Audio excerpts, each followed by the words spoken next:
If you think the Fed's next move is simply cut or pause, you're watching the wrong screen. Because the real risk right now isn't just inflation, it's a crisis of trust.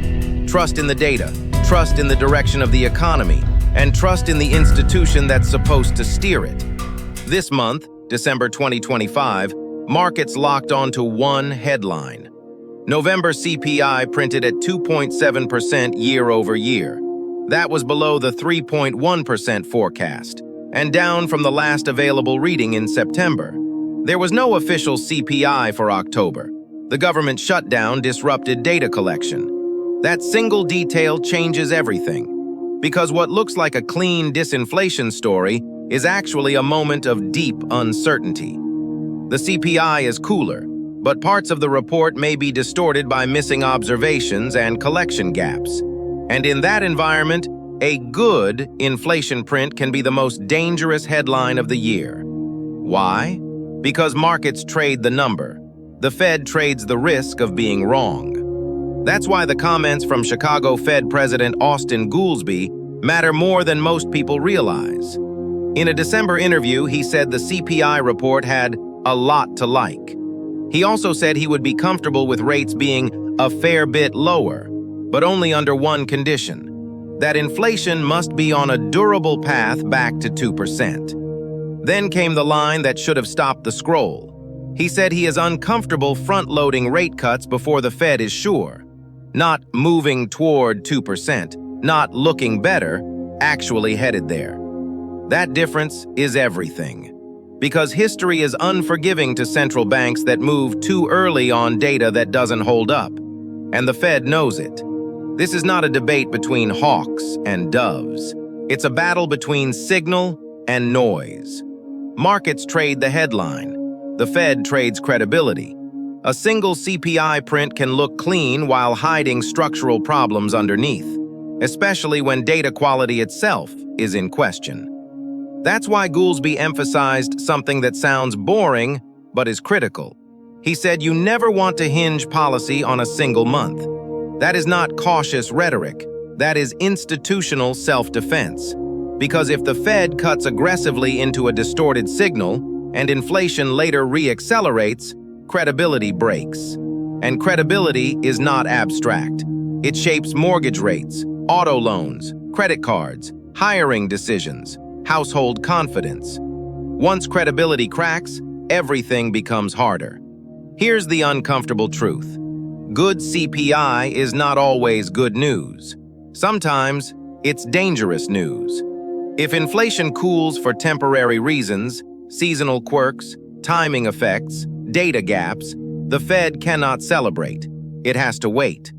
Cutting rates too early is like accelerating because your speedometer briefly flickered lower. You don't actually slow down by trusting a faulty dashboard. That's why this moment feels tense. The Fed needs confirmation, not hope. And the confirmation it wants is not in the headline. It's in the components, especially services inflation. Goods inflation can fall quickly. Supply chains normalize, inventories clear, discounts appear. Services inflation is different. It's tied to wages, to demand in the real economy, to slow-moving pricing behavior. Historically, it is persistent. It doesn't disappear quietly. This is why Goolsbee kept returning to services inflation, not as a technical aside, but because this is where policy mistakes happen. If services inflation only pauses instead of truly cooling, the Fed faces a trap. Cut too early and demand reheats. Sticky prices return. Then the Fed must choose: higher inflation or higher unemployment. Either way, trust takes damage. And that brings us to the labor market. Goolsbee acknowledged something policymakers rarely say out loud. Sometimes the two sides of the Fed's mandate start pulling in opposite directions: inflation versus employment.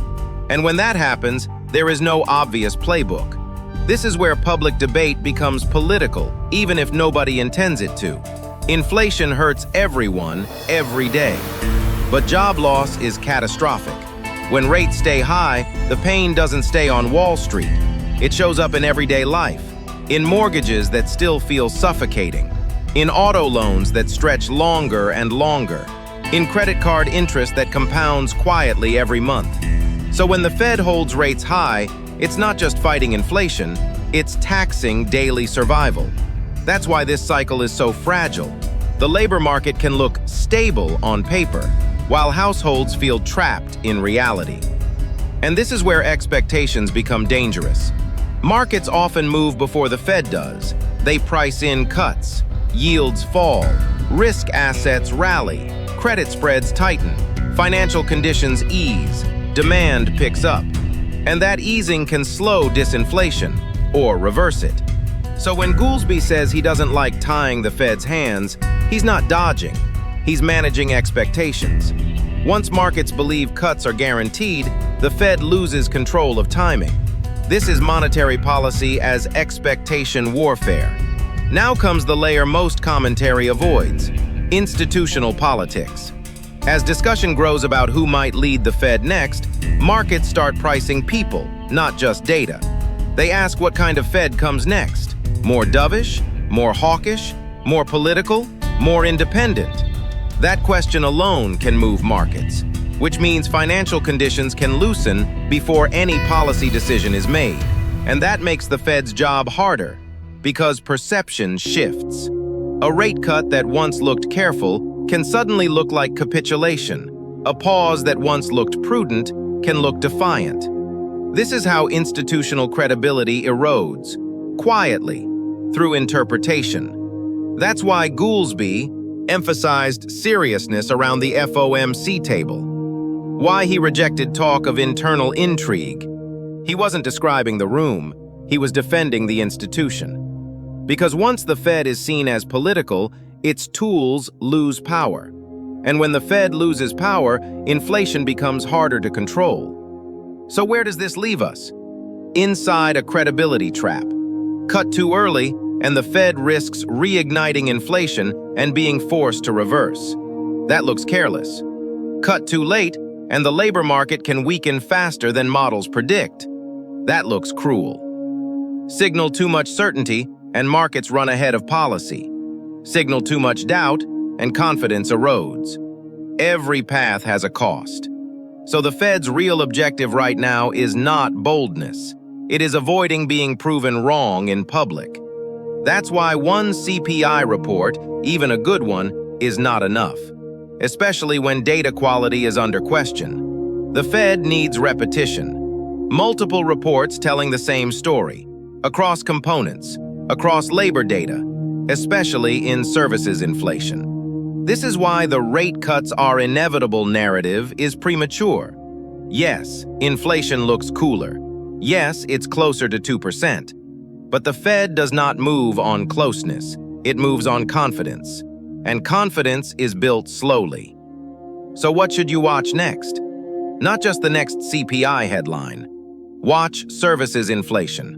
Watch wage trends. Watch labor flows. Watch financial conditions.